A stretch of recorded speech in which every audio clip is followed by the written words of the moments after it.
Hello good morning everybody.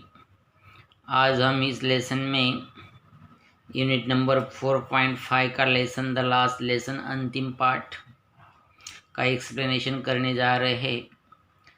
तो lesson का background ऐसा है, एक इसमें जो कहानी है, कहानी उस समय की है जब रसिया और फ्रांस दोनों देशों के बीच, दोनों नेशंस के बीच वार चल रहा था। और इस वार का परिणाम ये हुआ, फ्रांस युद्ध हार गई और रशिया जीत गई। और रशिया का जो मुख्य शहर था बर्लिन, और फ्रांस के दो शहर अल्सेस और लॉरेंस। तो बर्लिन मतलब रशिया से ऑर्डर आती है, तो फ्रांस के जो दोनों शहर है लॉरेंस और अल्सेस, उनमें उनमें सिर्फ जर्मनी पढ़ाई जाए, ऐसी ऑर्डर बर्लिन से आती है, मतलब रशिया से आती है। तो इस लेसन में हमें बताया गया है what is the impact of the war on the society, समाज पर और लोगों पर वार का इम्पैक्ट क्या होता है, मतलब असर क्या होता है, प्रभाव क्या होता है, इसके बारे में हमें यह बताया गया है। और दूसरा पॉइंट इम्पोर्टेंट इसमें ये है कि what is the important of our own language, हमारी खुद की भाषा का क्या महत्व होता है, इम्पोर्टेंस होता है, इसके बारे में हमें बताया जा रहा है। तो चलिए स्टार्ट करते हैं lesson, explanation of the lesson. I started for school very late that morning and I was in great dread of scolding। यह आई का मतलब हुआ लिटिल फ्रांस, ये स्टूडेंट भी है और नैरेटर ऑफ द स्टोरी। ये लिटिल फ्रांस स्टूडेंट नैरेटर है, जो वो खुद हमें कहानी बता रहा है। आई का मतलब हुआ फ्रांस, लिटिल फ्रांस नैरेटर कि फ्रांस बता रहा है, उस दिन सुबह पाठशाला जाने में मुझे काफ़ी देर हो गई थी और मुझ मन में बहुत डर था। वॉज इन ग्रेट स्कोल्डिंग मतलब मन, ड्रेड ऑफ स्कोल्डिंग मतलब मन में आई वॉज वेरी फियरफुल, डर था मन में। Specially because M Hamel had said that he would question us on participles. और सर हेमेल ने हमें खास करके बताया था कि पार्टिसिपल के बारे में पूछेंगे। पार्टिसिपल जैसा प्रेजेंट पार्टिसिपल, पास्ट पार्टिसिपल, हाँ, जिसको ईडी टी लगाकर किया जाता है, पास्ट पार्टिसिपल्स, कृदंत विशेषण उसे बोलते हैं, उसके बारे में पूछने वाले थे। I did not know the first word about them, और मुझे उनके बारे में तो कुछ भी पता नहीं था। For a moment I thought of running away and spending the day out of doors. तो उसको कुछ क्षण ऐसा लगा, प्रतीत हुआ कि मैं यहाँ से भाग जाऊँ और कुछ समय बाहर ही बिताऊँ। It was so warm and so bright. बाहर का जो वातावरण था बहुत ही अच्छा था, मज़ेदार चमकदार वातावरण था। The birds were chirping at the edges of the woods and the open field back of the sawmill was Prussian soldiers were drilling. और लिटिल फ्रांस ने देखा पेड़ों पर पक्षियों की चहचहाहट, चर्पिंग हो रही है, जारी थी। और सॉमिल लकड़ी की जो वखार है, सॉमिल लकड़ी की मिल जो है, जहाँ लकड़ियाँ काटी जाती है, वो मिल के पास प्रूशियन सोल्जर, प्रशियन जो सिपाही थे, वो ड्रिलिंग कर रहे थे, कवायद उनकी शुरू थी। प्रूशियन सोल्जर्स वेर ड्रिलिंग, कौन सा टेंस है, past continuous tense, was were plus verb ING, तो यह है past continuous tense. When I passed the town hall, there was a crowd in front of the bulletin board। Town hall के सामने जाते समय वह एक बुलेटिन बोर्ड था, मतलब सूचना या समाचार फलक था। For the last 2 years, all our bad news had come from there। और पिछले 2 वर्ष से सभी खराब समाचारों की जानकारी यही से होती थी। हाँ, I thought myself what can be the matter now। France को लगा कि अभी क्या घटना हुई होगी, अभी कौन सी बुरी न्यूज़ होगी इस पर। What can be the matter now sentence का type interrogative sentence, interrogative sentence में WS क्वेश्चन है। Then as I hurried by as fast as I could, and the blacksmith watcher who was there with his apprentice reading the bulletin, call after me. और वह तेजी से जितना भाग सकता तो भागा लिटिल फ्रांस। उसने तेजी से वहाँ से निकला, पर अपने सीखने वाले प्रशिक्षु के साथ समाचार पढ़ते समय वह उन्होंने देखा लोहार चाचा, वाचर, ब्लैकस्मिथ।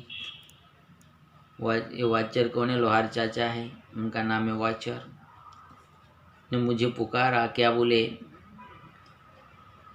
और कॉल आफ्टर मी। अरे तो उनको बोला, don't go so fast boy, you will get to your school in plenty of time. अरे बच्चे, इतना भागता हुआ जा रहा है तो आराम से पाठशाला पहुंच जाएगा।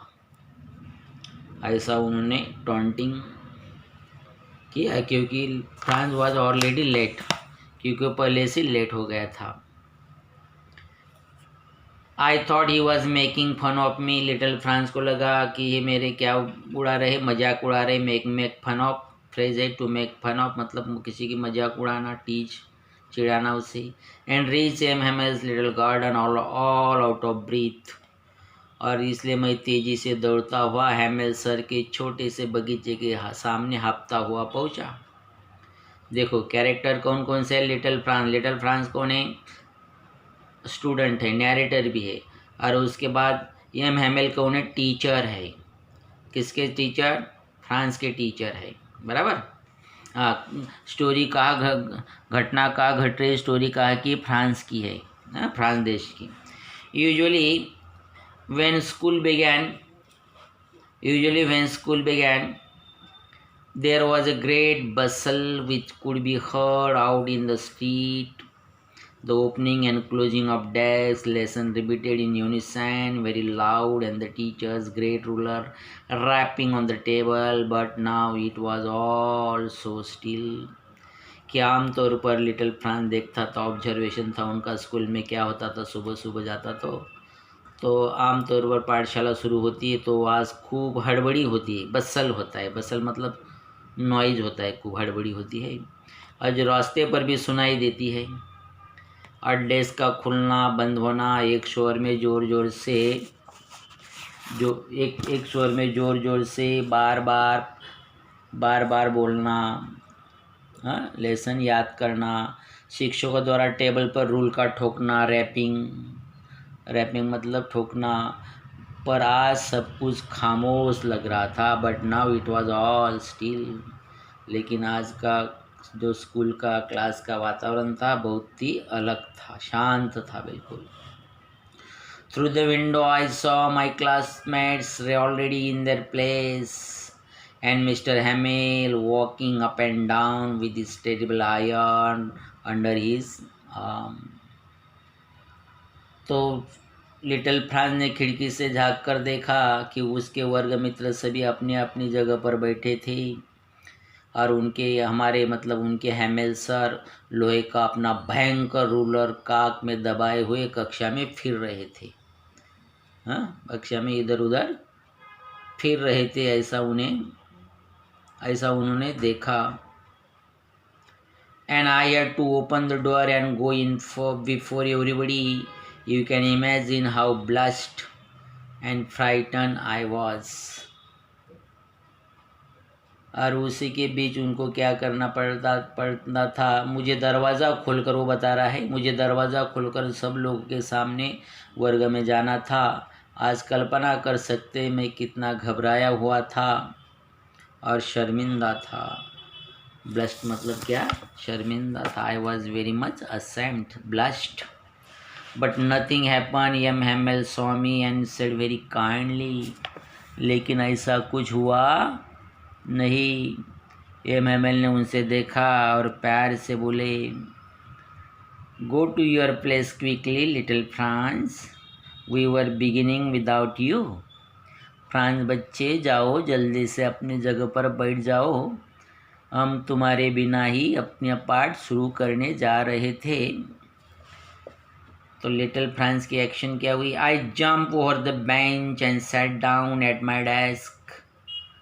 लिटिल फ्रांस ने जैसे वो बता रहे मैं बेंचों से ऊपर से कूदता हुआ अपनी जगह पर जा बैठा।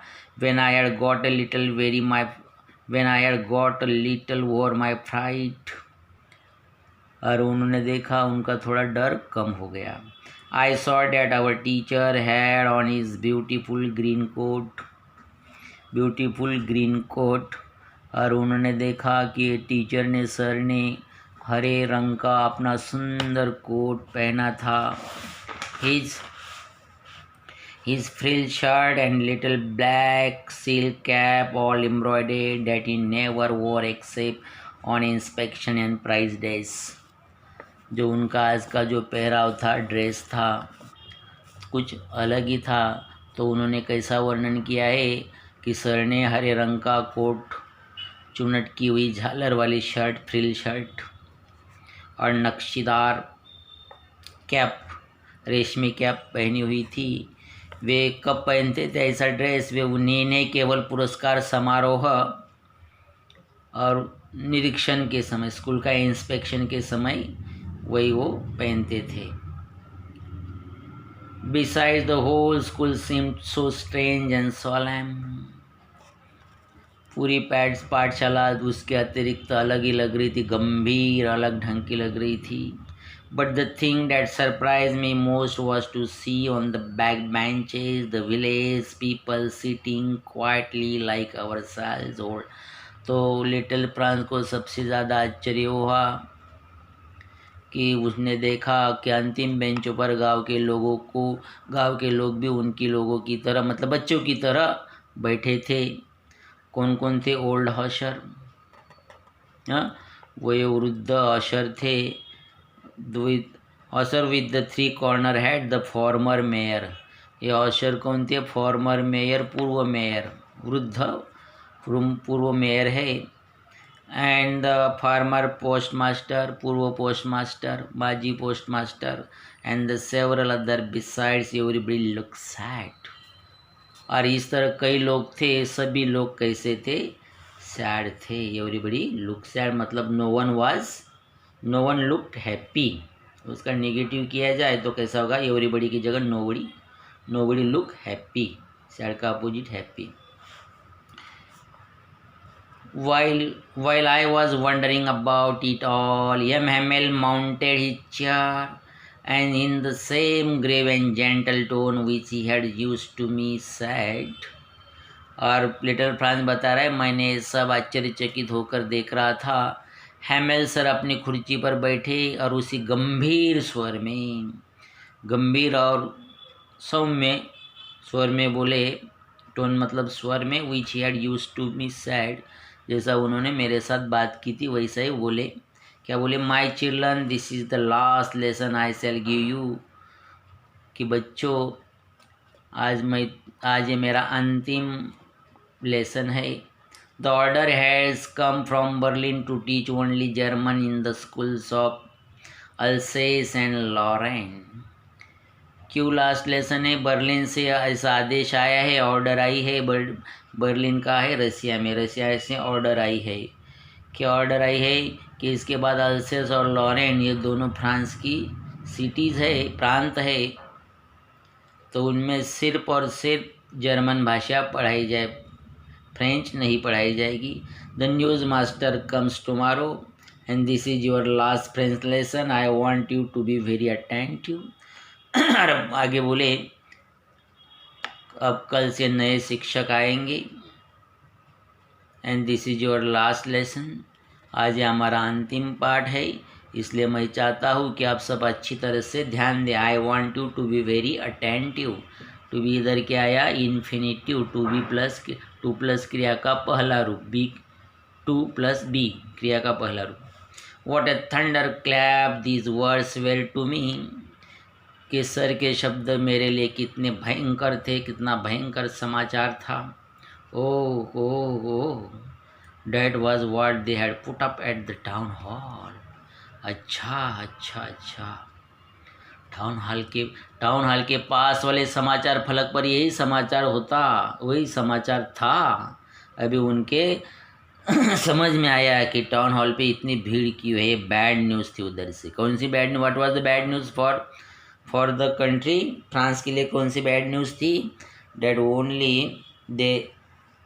Only German language will be taught in the school in the Alsace and Lorraine, मतलब फ्रांस में केवल जर्मन भाषा सिखाई जाएगी दोनों प्रांत में, ऐसा ऑर्डर था। ये बैड न्यूज़ थी उनके लिए।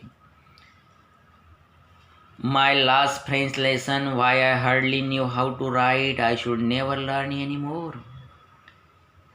कि अब फ्रांस बता रहा है, आज मेरा आखिरी लेसन था। सच कहूँ तो मुझे बड़ी मुश्किल से फ्रांस लिखना आता था। I must stop there then, oh how sorry I was for not learning my lessons. अब वो भी सीखना नहीं पड़ेगी कि अभी मैं फ्रांस भाषा नहीं सीख पाऊँगा, अब मुझे ये रुक जाना चाहिए, ऐसा उनको लगा। अब तक मुझे कुछ नहीं सीखा, मुझे बड़ा दुख हो रहा था उनको। वो अभी तक फ्रेंच लैंग्वेज नहीं सीख पाया था कि उनके बदले वो क्या क्या किया था। I was not for learning my licence for seeking birds eggs, चिड़ियों के अंडे खोजना। गोइंग स्लाइडिंग ऑन सार नदी के किनारे टहलना, भटकना, स्लाइडिंग करना। सार name of the river. My books that had seemed such a nuisance a while ago, so heavy to carry, my grammar and my history of the saints were old friends now that I couldn't give up। कि आगे बता रहे, बस मैंने यही किया। कुछ दिनों पहले मेरे लाने ले जाने वाले वजनदार लगने वाली पुस्तकें जो मुझे सिरदर्द लगती थी, मेरा व्याकरण के बुक, मेरे संत के चरित्र का बुक, ये सब मुझे छोड़ने जैसे लगते हैं। और मेरे हैमेल सर भी अब न जाने अब यहाँ से जाने वाले हैं, कभी भी मिलने वाले नहीं, ये सोचकर उनका वो लोहे का रूल और उनका चिड़चिड़ापन मैं भूल गया। देखिए, आई should never see him again. उनके वो सर, हैमेल सर, उनको कभी अभी मिलने वाले नहीं थे। Forget all about the ruler and cranky he was. उनकी जो रूल और चिड़चिड़ापन, क्रैंकी मतलब चिड़चिड़ापन, ये सब मैं अभी भूल गया था। Poor man, it was in honour of this last lesson that he had put on his fine Sunday clothes. कि बेचारे सर, आज के इस अंतिम कालांश के लिए उन्होंने समारोह के पहने वाले अपने अच्छे कपड़े पहने थे। अभी उनको समझ में आया why he has wore such special dress, and now I understood why the old men of the village were sitting there in the back of the room। और अभी अब उनको ध्यान में आया कि गांव के बुजुर्ग लोग वर्ग के पीछे वाली बेंचों पर क्यों बैठे थे। इट वॉज, ये कारण ये था, why they were sitting there, why they had come to school में क्यों आए थे। It was because they were sorry to that they had not gone to school more. क्योंकि वो पहले कभी पाठशाला नहीं गए थे, इसके लिए उन्हें अफसोस हो रहा होगा। और आगे बताया है, it was their way of thanking our master for his 40 years of faithful service and of showing their respect for the country that was theirs no more। और गत 40 वर्षों से ईमानदारी से पढ़ाने वाले हमारे शिक्षक का आभार मानने के लिए, और जो प्रदेश अब अपना नहीं रहा उसके बारे में आदर व्यक्त करने के लिए वे सब लोग पाठशाला आए थे। तो पाठशाला आने के पीछे रीजन का क्या था? उनके टीचर का थैंक करने के लिए। फॉरिस टीचर ने 40 साल उस स्कूल में सेवा की, फ्रेंच लैंग्वेज पढ़ाई, बच्चों को पढ़ाया, उसका थैंक करने के लिए। और दूसरी बात, अपना दुख जताने के लिए। किसके लिए? अभी अल्सेस और लॉरेंस, ये उनका प्रांत अभी रसिया के कब्जे में चला गया था। ये सब रीजन थे। While I was thinking of all this, I heard my name called। मैं ये जब सोच रहा था, past continuous tense, I heard my name call, मैंने मेरा नाम, उस समय में मैंने सुना कि मेरा नाम पुकारा गया। It was my turn to recite, मेरे व्याकरण का अध्ययन करने का, उनका रिसाइट करने का उनकी बारी थी। टर्न मतलब बारी थी रिसाइटेशन की। I had not learn my participles and so I could not say a single word I heard Ma'am Hamel say to me. और मैंने व्याकरण का कुछ अध्ययन नहीं किया था, इसलिए मुझे एक शब्द भी बोलना नहीं आता था. I could heard not, I heard Mr. Hamel say to me. पर हैमेल सर ने मुझसे कहा, I don't scold you little Franch, I don't scold you little Franch. अरे फ्रांच, मैं तुम्हें दंड देने वाला नहीं हूँ, मैं तुम्हें स्कोल्डिंग डांटूंगा नहीं. You must feel bad enough, see how it is. क्योंकि तुम्हें बहुत ख़राब लग रहा होगा. देखो, रोज़ हम अपने पास से कहते थे, अपने आप से कहते थे वाह. हाँ, it is every day we have said to ourselves वाह. वाह का मतलब वाह वाह, फ्रेंच लैंग्वेज है. I have plenty of time, अभी हमारे पास बहुत समय है. And I learn it tomorrow, और हम इसे कल याद कर लेंगे, हम इसे कल याद कर लेंगे. Now you see where we've मतलब we have, short and form में, come out. That is the great troubles with Alsace, put off learning tomorrow. कल याद कर लेंगे. अब देखो इस समय कहाँ आ पहुँचे, कैसे मजाक है. और अल्सेस की ही बड़ी समस्या है कि उसने कल की शिक्षा रोक दी है, कल की शिक्षा रोक दी है. अब उसके बाद, how it is the pretended to be Frenchman and yet you can neither speak nor write your own language. और हम लोग फ्रेंच कहलाते हैं, किस अधिकार से हम ना अपने भाषा बोल सकते हैं, ना लिख सकते हैं, लिखना आता है ना बोलना आता है. But you are not the worse poor little France, we have all a great deal to reproach our self with. हाँ, पर बेचा लिटिल फ्रांस, छोटे फ्रांच, तुम अपने आप को इतना खराब मत समझो. हम सबको दोष देना होगा, हम सबको दोष देना होगा. हम उसके लिए सब रिस्पॉन्सिबल है, अकाउंटेबल है, अकेला छोटा फ्रांस नहीं. Your parents were not anxious enough to have you learn. तुम्हारे अभिभावक, तुम्हारे माता पिता तुम्हारी शिक्षा के बारे में बहुत ज़्यादा उत्सुक नहीं थे. They prefer to put you to work on a farm or at the mill so as to have little more money. तो उनकी अपेक्षा, तुम्हें स्कूल भेजने की अपेक्षा तुम्हारे माता पिता क्या करते थे कि तुम कहीं खेत में अथवा मिल में काम करके थोड़े बहुत पैसे कमा लोगे, उस उम्मीद से वह आपको भेजते थे. And I have been to blame also, और मैं भी उनके लिए दोषी हूँ. उन्होंने अपना दोष भी एक्सेप्ट किया. I have to blame also, मैं भी उनके लिए दोषी हूँ. Have I not often send you to water my flowers instead of making you learn your lessons. क्या मैंने तुम्हें पढ़ाई छोड़कर, या याद करना छोड़कर खेतों के फूलों में, पौधे में पानी देने के लिए नहीं भेजा, नहीं दौड़ाया? कि पढ़ाई छोड़कर मैंने आपको ये काम में लगाया, इसके लिए मैं भी दोषी हूँ. I have been also to blame. Then from one thing to another, Hamel went on to talk of the French language, saying that it was the most beautiful language in the world. इस प्रकार एक विषय से दूसरे विषय के बारे में बोलते हुए हैमेल सर अब फ्रेंच भाषा के बारे में बोलने लगे. क्या कहा उन्होंने? कहा कि संसार की सबसे सुंदर भाषा फ्रेंच है. We must guard it among us and never forget it, because when a people are enslaved, as long as they hold fast to their language. और उन्होंने क्या बताया? अब हमें उसकी रक्षा करनी है, फ्रेंच लैंग्वेज की हमें इसकी रक्षा करनी चाहिए, इसे कभी भूलना नहीं चाहिए. इसका कारण ये है कि यदि हम गुलाम हो गए, ये एंस्लेव मतलब गुलाम हो गए, तो क्या हो जाएगा? गुलाम होने पर हम अपनी भाषा खो बैठेंगे. तब भी जब तक हम अपनी भाषा को नहीं छोड़ते, तब तक हमारे साथ उसे कारावास की चाबी है. इस बात को हमें समझना चाहिए, ऐसा उन्होंने कहा. As long as they hold fast to language, as if they had to the key to their prison, then he opened the grammar and read us our lesson. उसके बाद उन्होंने क्या किया? व्याकरण की पुस्तक निकाली और उसने उसमें से एक पाठ हमें पढ़ाकर सुनाया. I was amazed to see how well I understood it. मुझे आश्चर्य हुआ कि वह पाठ मुझे कितनी आसानी से समझ में आ गया. All he said seems so easy. I think too that I had never listened so carefully, that he had never explained everything with so much patience.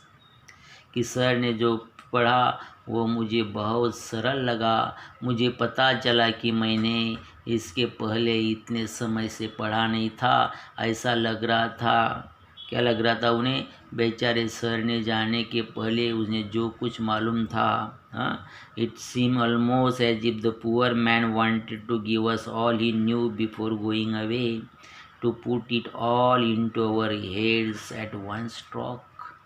कि सारा ज्ञान उन्हें हमें देना था जाने से पहले एक ही झटके में. एट वन स्ट्रोक मतलब एक ही झटके में वो सब हमारे दिमाग में उनको ठूसना चाहते थे. ऐसा लिटिल फ्रांस ने वर्णन किया. After the grammar we had lesson in writing the day Mister Hamel had. Grammar के बाद राइटिंग का लेसन हुआ. That day Mister Hamel had new copies for us on which were written in a beautiful round hand. और व्याकरण के पश्चात जैसा पाठ हुआ उसका जब उस दिन हैमेल सर हमारे लिए नए सुलेखन का नमूना ले आए थे गुड हैंड राइटिंग का.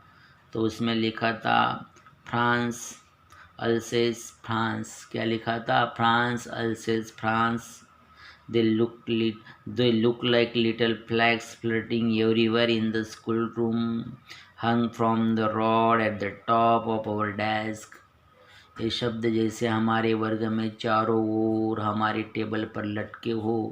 और आपको देखना चाहिए कि इस व्यक्ति के काम में लगा था. You ought to have seen how everyone to set to work and how quiet it was. कि प्रत्येक व्यक्ति को अपने काम में लगा था और सारा वातावरण कैसा था? शांत था. और टू क्या है? Modal auxiliary. और to modal auxiliary. The only sound it was the scratching of the pens over. आज केवल एक ही आवाज़ आ रही थी. क्या आवाज़ आ रही थी? Scratching of the pens over the paper on the paper. Paper पर चुई चुई चलने की आवाज़, पेन की क्रैचिंग की आवाज़ आ रही थी. इसके सिवा पूरा क्लास शांत था. On the roof the pigeon cooed very low and I thought to myself. और छप्पर पर कुछ कबूतर मंद स्वर में बोल रहे थे और मतलब आवाज़ कर रहे थे. मेरे मन में विचार आया. Then I thought to myself. क्या विचार आया? Will they make them sing in German even the pigeons. क्या ये रसिया के लोग जो कबूतरों से भी जर्मन के लोग कबूतरों से भी जर्मन भाषा में गाना गवाएंगे? जैसा आदमी हमारे फ्रांस में ये दोनों प्रांत में जर्मनी भाषा सिखा रहे तो कबूतर इसका मतलब जर्मनी में जर्मन भाषा कबूतरों को भी सिखाएंगे. ऐसा उनने सार्केस्टिक रिमार्क किया. Whenever I looked up from my writing, I saw Mr. Hamel sitting motionless in his chair and gazing at one thing then at another. जब मैंने लिखकर रोककर ऊपर देखा तो पाया कि हैमेल सर कुर्सी पर बैठे हुए हैं और कभी एक ओर तो कभी दूसरी ओर एक टक से देख रहे. As if you wanted to fix in his mind just how everything look in the little school room. ऐसा लगता था कि जैसे इस कक्षा की कमरे में की प्रत्येक वस्तु वे अपने मस्तिष्क में समा लेना चाहते थे. ऐसा लग रहा था. फैंसी कैसे मजाक था. For 40 years he had been there in the same place with his garden outside the window and his class in front of him just like that. गत 40 वर्षों से वे इसी जगह पे खिड़की के बाहर वही बगीचा है, उसके सामने वही वर्ग और वही कक्षा. कुछ बदला नहीं था. वे वर्ग की ओर तथा कक्षा के बाहर अपने छोटे बगीचे से बाहर देख रहे थे. Only the desks and the benches had been worn smooth and the walnut trees in the garden were taller. बदल क्या हुआ था? सिर्फ केवल डेस्क और बेंचें पुरानी हो गई थी। वॉलनट मतलब वॉलनट्स पुरानी हो गई थी, उससे वो स्मूथ बन गई थी यूज़ कर करके। एंड बगीचे में अखरोट वॉलनट के पेड़ ऊंचे ऊंचे हो गए थे। इतना ही बदलाव हुआ था।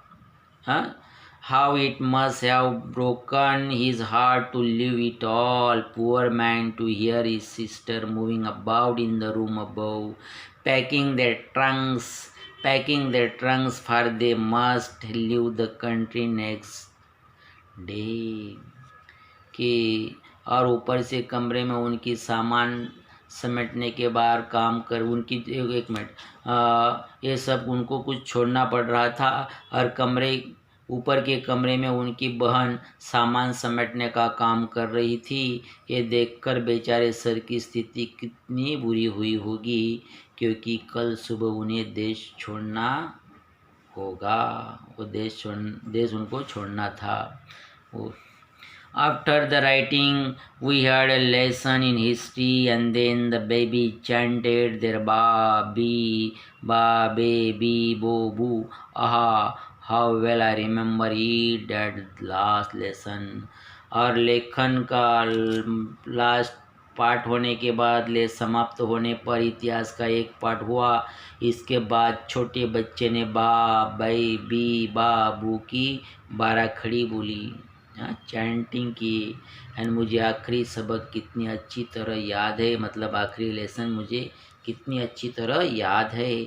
All at once the church clock struck 12, और तभी उस समय चर्च की घड़ी में 12 बजे का घंटा बजाया गया, मतलब 12 बजने की घंटी बजी। And at the same moment the trumpets of the Prussians returning from deal sounded under our windows. और उसी समय हमारी खिड़की के नीचे कवायद करके लौटे हुए प्रशियन सैनिकों ने बिगुल बजाया। प्रशियन सोल्जर्स ने बिगुल बजाया। Hamel stood up very pale in his chair. I never saw him look so all. और हैमेल सर कुर्सी से उठकर खड़े हो गए, बहुत निस्तेज लग रहे थे, वे इतने महान इसके पहले कभी नहीं लगे थे। I never saw him look so tall. My friends said he, मेरे मित्रों उन्होंने कहा, I but something was choking him, he could not go on. पर आगे वे कुछ बोल नहीं सके। समथिंग वाज चॉकिंग, बोलने वे असमर्थ रहे, गला उनका अवरुद्ध हो रहा था। Then he turned to the blackboard, took a piece of chalk, and bearing on with all his might, he wrote as large as he could. फिर वो क्या ब्लैक बोर्ड की तरफ गए, से ब्लैक बोर्ड की हिंदी में श्याम पट्ट, उसकी तरफ गए और उसने के हाथ में चौक लिया और पूरी शक्ति से एकत्र करके जितना संभव हो सकता था उतने बड़े शब्दों में लिखा। क्या लिखा? विवेला फ्रांस। क्या वर्ड उन्होंने लिखे? विवेला फ्रांस, मतलब वह फ्रांस चिरायु हो। लॉन्ग लिव द फ्रांस, इसका इंग्लिश में मीनिंग क्या हुआ? Long live the France. ये फ्रेंच लैंग्वेज में इंग्लिश में होगा long live the France, France चिरायु हो। Then he stop and leaned his head against the wall, and without a word he made a gesture to us with his hand. फिर वे रुके और दीवार से अपना सिर टेक कर खड़े रहे और कोई भी शब्द बोलने बिना हमारी ओर हाथ करके उन्होंने इशारा किया। School is dismiss, you may go. पाठशाला की छुट्टी हो गई है, मतलब स्कूल की छुट्टी हो गई है, तुम लोग जा सकते हो। यू मे गो। मे क्या है? कौन सा वर्ब है? में इसके बारे में बताना है। Okay, thanks.